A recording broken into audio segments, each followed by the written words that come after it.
All right. Let's get this out of the way first. The thoughts, views, and opinions expressed on Tailboard Talks Firefighter podcast are solely those of the speakers, guests, and host, and do not in any way represent the thoughts or views or opinions of any other employer, partnership, or sponsor. The material and information in this podcast is for general information purposes only and should be used at the listener's discretion. Hey guys, Chris here, and surprise, no ads this week. Yeah, really. I'm doing a solo episode. It's been a while for this. It's going to be a quick one, and so my treat to you is no ads. Now, here's an ad.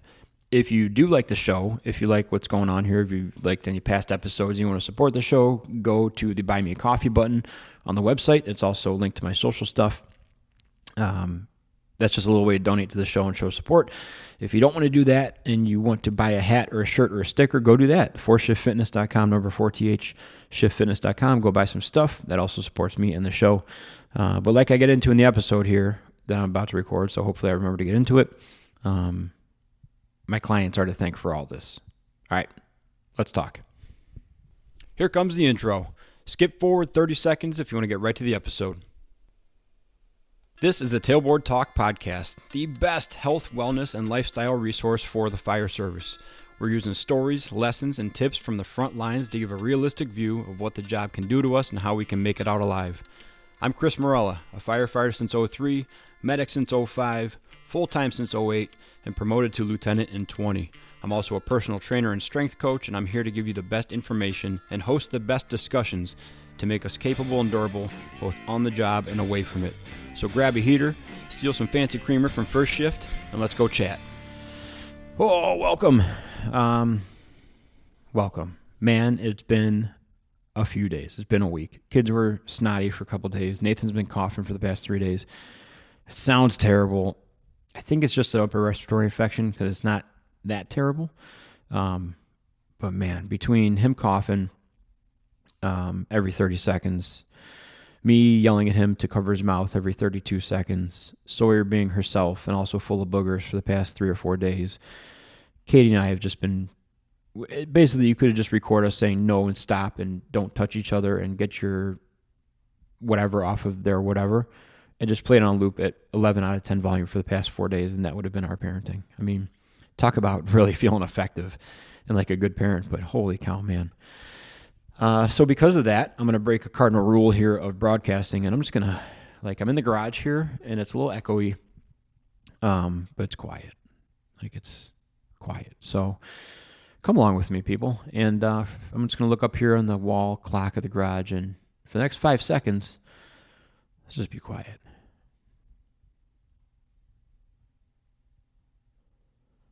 Now, there was an urge, an unbelievable urge for me to yell at the end of that 5 seconds, be like, we're back.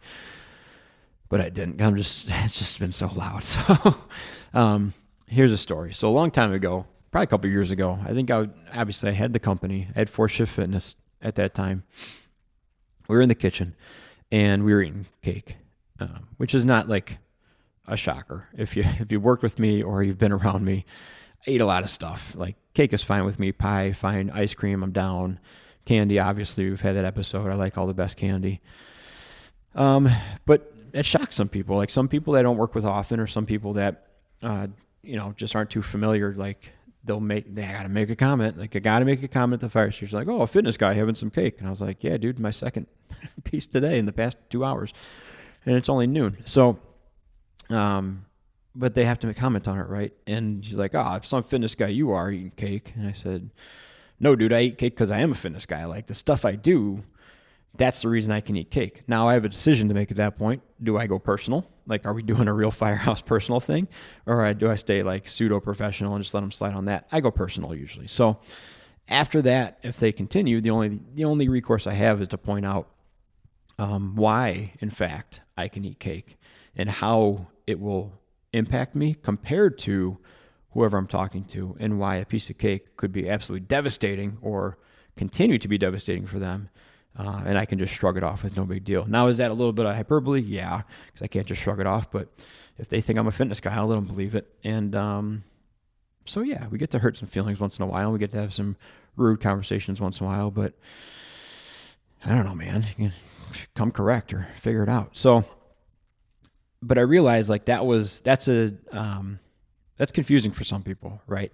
I think in the eyes of a lot of people, if you own a fitness company, you are on all the time and you're not making any like quote unquote bad decisions. You're not eating any junk food, no cake, no whatever. You're getting the right amount of sleep because that's what you're telling everybody to do. You're stretching.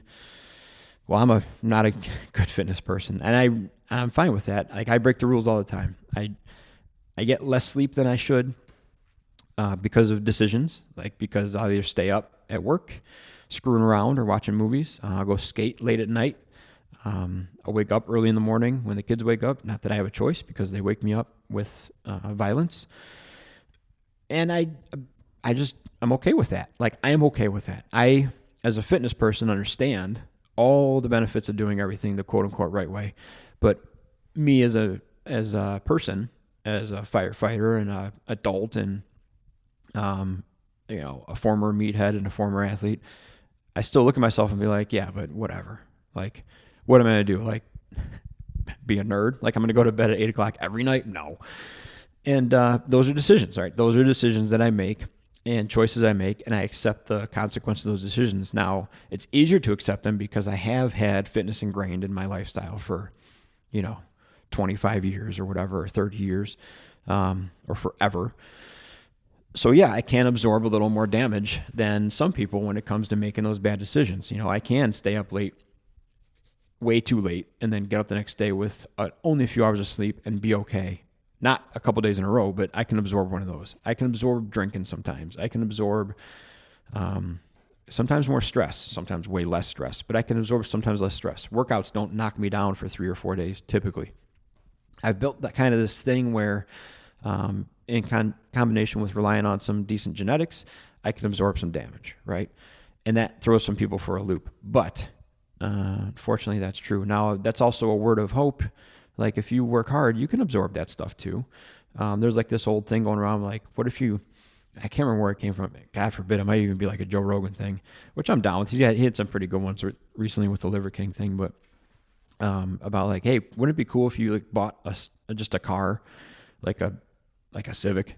Why is the Civic always like the whipping boy for these things? But like a Civic, and the faster you drove it, the bigger the engine got, and like the harder you turned, the more beefed up and stiff the suspension got, and you can improve it by working it. Like, wouldn't that be awesome?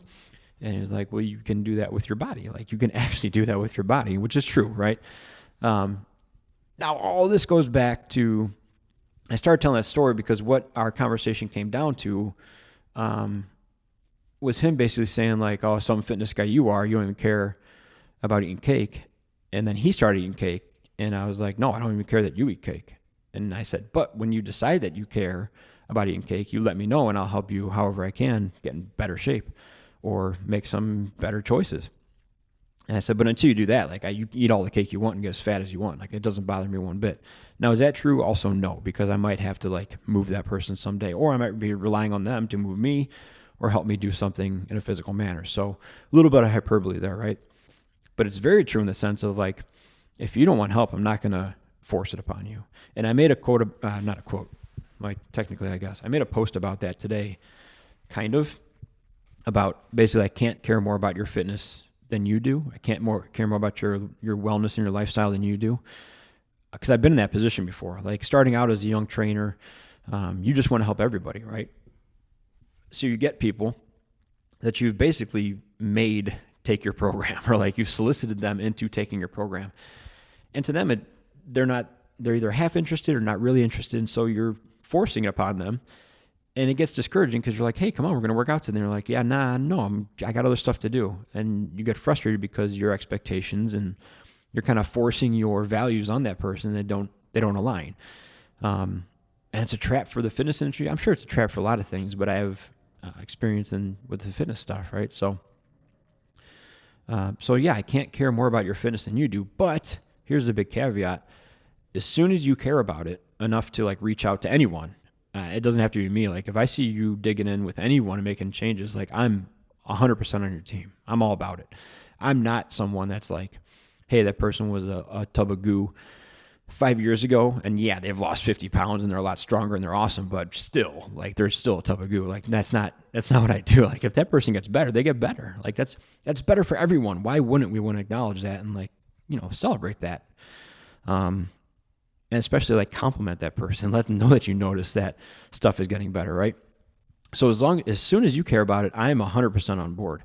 And those are the people I really like working with. Like, I don't like, and I can't, and I have not been, like, to the point of firing clients or losing clients. I can't be someone's motivation for working out. Like, if you're relying on me to wake you up in the morning and, like, send you a motivational quote from David Goggins and whatever, like, I'm not that person. If you have figured out what your motivations are and why you want to get in better shape, or why you want to change something for the positive, and I can help with that, I can give you all the tools in the world. Right? I can give you every single piece of advice and all the tools and all the tips and programs and coaching available to any human ever. But that's with the understanding that you're the one that's motivated to use those tools and all that stuff. I can't, I can lead the horse to water. Does that fit here? I don't know. So I made that post today, like, I can't care more about your fitness journey than you do. And in the same vein, I'm kind of tired of seeing, and also the times I've done it, it always bugs me, people telling strangers or their audience what they should be doing. I will tell my clients what they should be doing all day long, because we've entered that agreement of, like, they're coming to me for professional advice and assistance, and I'm going to tell them as a professional my advice to them and assist them. But there's just so many fitness pages out there, and so many people out there in general who all they want to do is tell people what they should be doing, or what they should be fixing, or what is wrong with someone, or what they have to incorporate, or they have to do, or you're missing out if you're not doing this. And I've done it. Like, we've had episodes of, like, movements you should be doing, or movements that should be in your program or something like that. But I also, like, I don't like doing it. Like, I think once maybe I put out an episode that's, like, the best move you're not doing or something like that, to, like, that clickbaity stuff. Like, I just don't have the stomach for it. I just don't care to do it that much. I'd rather just give you the stuff. But I want to give it to people who care. So what I want to transition from doing in 2023 is I really wanted to consciously make an effort to get away from saying, like, hey, you should try this, or you should work on that, and just show them, like, hey, here's something that's worked for me in the past, or here's something that's worked for my clients in the past, or hey, according to this article and this study, here's some data points about whatever, that's what I'm really going to try to focus on, because by presenting it that way, and obviously, that communication is, like, maybe the most difficult thing ever, but by presenting it that way, my hope is, instead of saying, like, hey, you should try this, and turning people off as, like, great, another guy with a garage gym telling me that I should squat more. My hope is that I can say, like, hey, here's some things that help get better at squatting. And maybe someone who is on the fence interested, or is actually curious about learning how to squat better, might look at that and be like, oh, maybe, like, one of these 4 tips can help me squat better. And then that person is my interested person, right? As soon as that person reaches out, I'm 100% on their team. But I don't know. I naturally lean away from articles and pages and posts and infographics are like, you should be doing this, should be doing that. Some of my favorite pages are people just doing stuff and basically putting out there, like, hey, here's what I really like doing. Do you like that I like doing this? Or here's what I like doing. I don't care if you like me doing it or not. I really like doing it. Those are the people I dig and I really get into. And I think they probably make a bigger impact. I was just listening to a podcast the other day by Shante Caulfield. She's the Movement Maestro. Phenomenal person. But she had an episode called These Hoes Ain't Loyal. And obviously I needed to listen to that because it said like brands that, something with brand relationships. I was like, oh, I'm interested in that because, I'm looking for sponsors and stuff like that. And this is one of those instances where a lot of things pop up, seemingly random things kind of pop up all in the same week and kind of parallel thought trains with what you have. And she was talking about how, the age of width of relationships is coming to a close, or it's kind of waning, right? Social media is changing. No one trusts an algorithm anymore. No one just trusts that you put something out there, your friends are going to see it, or it's going to be shown to any strangers. So the width of relationships on social media and in general is kind of coming to a close, right? That opportunity window is coming to a close. But the depth of relationships is still wildly available. And that's something that this was a forefront thought in my head, because I'm trying to do this podcast thing, right? And I have personal training clients going on. I'm not really doing in-department things with 4Shift anymore. And so I have these personal training clients, right? And I have people that contribute to the Buy Me a Coffee button on the show, and I have people that have bought t-shirts and stuff. And I have them, right? And I have relationships with them. But for the past 6-8 months, I've been very aware that I have been kind of spending more time worried about the next person. Like, who might see this thing, or who's this mystery person that I've never heard of or talked to before that might see my stuff for the first time and hit the Buy Me Coffee button, or give me money, or whatever, or be my personal training client. And all that does is take away effort that I could be putting towards the people that already trust me and I already have relationships with. So if you are my personal training client, first of all, just thank you. You guys and girls, you peoples that are my clients, I owe you pretty much everything. Obviously, before I bought a lot of the gym equipment, or had a gym equipment. I was making the videos in the basement for the workouts. And as it grew, I got to get better equipment, right? That was personal training money. As it grew more, I got to have two places. I had the garage and the basement, because I got to outfit both places with equipment. I got a better camera. I got better audio and stuff like that. That's all personal training money. Eventually, just this year, we got to redo the garage, move everything up here. And now this is my podcast area, training area. Clients come over. I film stuff for clients. I film stuff for social media. That's all personal training money. And yes, Buy Me a Coffee money, absolutely. I 100% appreciate you guys. I've talked to most of you directly at some length, because I appreciate it.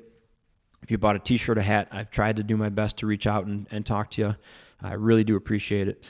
But here I am, getting all this stuff for the past 2-3 years, and being able to fund this awesome project, have this podcast, have 2 gyms in my house, and I'm worried about someone who I don't even know might see my stuff. It's just so crazy. So, again, to my personal training clients, get ready. You may have noticed an uptick already in the past 2 weeks of me sending you messages and videos and tinkering with your programs and really being in your ear a lot more. It's just the beginning. And to you potential personal training clients, hey, shoot me a message if you want. I got my stable of folks, and I'm super happy with them. There's always room for a few more. I can take on, I think, 2 or 3 more right now comfortably with the kids and everything. But that depth of relationship thing is what I'm really going to hammer on this year. And so if you are a fan of the podcast, thank you. If you've ever done Buy Me a Coffee money, thank you. If you've ever bought anything from the store, thanks. I'll tell you what, if you ever shared an episode, or at least said, hey, that was a good episode, hey, thank you. It's a big thank you episode. And I'm really just so happy that I'm able to do this stuff. I'm able to help whoever's interested, right? And I'm able to have the luxury of saying, I don't need to go scrape up clients, or I don't need to appeal to everyone in the world. When I was way younger, you don't know how influential you're going to be in general, right? Now, everybody's well, I can change the world. And I don't know if I ever said that, explicitly, not explicitly. I didn't change the fucking world. I don't know if I ever said that specifically, but I always wondered, right? Because I like to talk, and I like to present and do stuff, and I had a lot of energy, and I like to create stuff. So I was I don't know, maybe. But I've really narrowed that in the past probably 6-7 years. As I started looking to be a lieutenant, I realized that no, man, you don't have to make the department better. You need to make your crew better. Your little universe and your station on your day with your 5 to 6 people, that's what matters. And the same thing at home. My little universe with the 3 other people in this house, that's what matters. And the same thing with my personal training clients. That group of peeps, that's what matters. And you guys listening, y'all matter. these little universes that we have, that's what matters, right? And I'm really looking forward to shifting the focus from this global reach of the Force Shift and Tailboard Talks back to the people that I got already, and that's you. So thank you again. I don't mean to keep repeating myself. We're going to cut this bad boy off, but thank you. And remember, as soon as you give a shit, I'm going to give a shit. I promise. I'm on your team 100%. And if you're waiting for me to come pull you and tell you that I want you to give a shit, you're going to keep waiting. But as soon as you reach out, I'm all about it. I'm on your team. All right. Okay. Before I go, you can fast forward this if you want. It's a Hyperice thing. They want to give you a free massage gun. Okay. This also helps the show. This is one of the things where I said I promote it. They would give me a cut based on how well the promotion does. So I'm doing it, right? Because first of all, I like the company. I really like the company. I've been with them, not with them. I've been a product partner with them for the past like 3 or 4 years. They're just really easy to work with. They've answered all my questions. They've sent demo stuff out. They've sent me a few products. I really like them. What they want to do is send out free massage guns to departments. What they're calling for a 60-day free trial. All you need to do is reach out and say, hey, I would like to get my free gun. I'm going to send you a code, and they just want to talk to you for like less than 5 minutes because they want to make a push for the fire service. And so they want to talk to you and just get some information about your fire department, kind of demographics of it, how can they better position themselves, and then after that, they send you the free massage gun. So reach out if you're interested in that. The deadline is December 31st. You only have a couple weeks to do it. I'm going to talk to them in the next couple days, see if I can just post the link. I don't see any problem with that, but it's their rules, so I'll follow their rules. Right now, they want people to request it from me, then I send it to them. But so do that. So request it. I know a couple of people have already gotten them. It's not a gimmick. It's not like a giveaway thing. I wouldn't be bait and switching you. Like I said, depth of relationship. You can trust me on this one. Beyond that, the Buy Me a Coffee button is still going. Hit that thing. Donate $3 at a time for some coffee. It helps me bribe guests. Also help me buy this battery pack. I got a new battery pack because the last 2 times I talked to Joe Galley, the batteries ran out. Not cool. So now I got this giant battery pack thing. It's going to last forever. So that is Buy Me a Coffee button money as well as personal training money. Again, thank you guys. And that's it. This is going to be the last new episode until January. So the next 2 are going to be the top 2 or 2 of the top 3 episodes. I already did Scott Forbes, the Dr. Creatine one. He was number 1, I think. And then we have Matt Mangum, be the hardest worker in the room. And then the Uncomfortable Conversations one, which is really kind of a popular episode. We did a few follow-ups on it, but a lot of strong opinions from Kurt and I in that one. So listen, I hope you guys like it. Thanks again. I know I've said thanks a million times, but I really do appreciate the ability to do all this stuff, to have the show, have the gym, have the company. All thanks to you guys. So let's keep on working on being more capable and durable on shift away from it, and talk to you soon.